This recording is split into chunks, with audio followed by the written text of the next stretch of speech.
میں کھیلوں کے میدان آباد ہوتے ہیں تو ایک پازیٹیو سائن ہوتا ہے.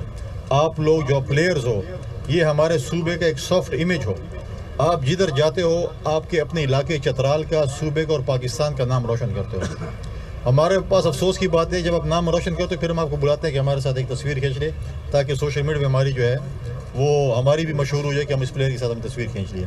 لیکن جب آپ کے پر مشکل ٹائم ہوتا ہے آپ کو سپورٹ کرنے کی بات آتی ہے تو کوئی بھی آگے نہیں آتا. میرے پاس بہت سے سپورٹس کے بچے بچی آئی ہیں. ہم نے کوشش کی ہے کہ اپنے دوستوں سے اپنے کمپنی سے ان کو ہم سپانسر کریں تاکہ وہ جا کر ہمارا ملک کا نام روشن کریں, ہمارے جو ہے وہ صوبے کا نام روشن کریں.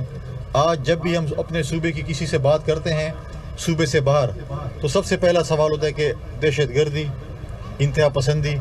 ہم چاہتے ہیں کہ ہم دہشت گردی اور انتہا پسندی سے جو لوگ سوال کرتے ہیں اس کو ہم تبدیل کر کے بولیں کہ ہمارے جو نوجوان بچے بچیاں ہیں وہ ایک ہمارا سفیر ہیں, ہمارے ایک سافٹ امیج بلڈ کریں تاکہ ہمارا جب نام آئے تو سپورٹس کے میدان میں کہ آپ نے یہ بچے پیدا کی ہیں سپورٹس کے میدان میں تاکہ ان کا نام روشن ہو, صوبے کا نام روشن ہو.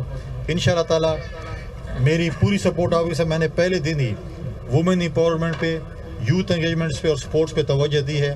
انشاءاللہ تعالی عید کے بعد غالباً چترال میں مجھے دعوت دی ہے, ان کا اپنے ایک کوئی ایونٹ ہو رہا ہے سپورٹس کے حوالے سے.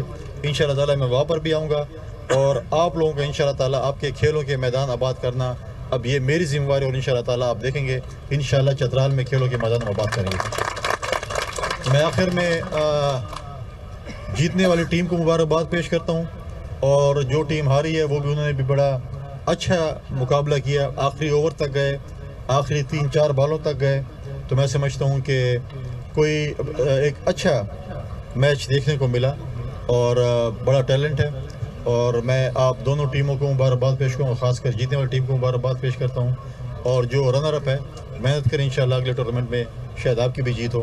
آخر میں آپ تمام دوستوں کا میں شکریہ بھی ادا کرتا ہوں, آپ کے آرگنائزرز کا جنہوں نے مجھے یہاں مدعو کیا, اور انشاءاللہ تعالی آپ سے ملاقاتیں ہوتی رہیں گی. شکریہ.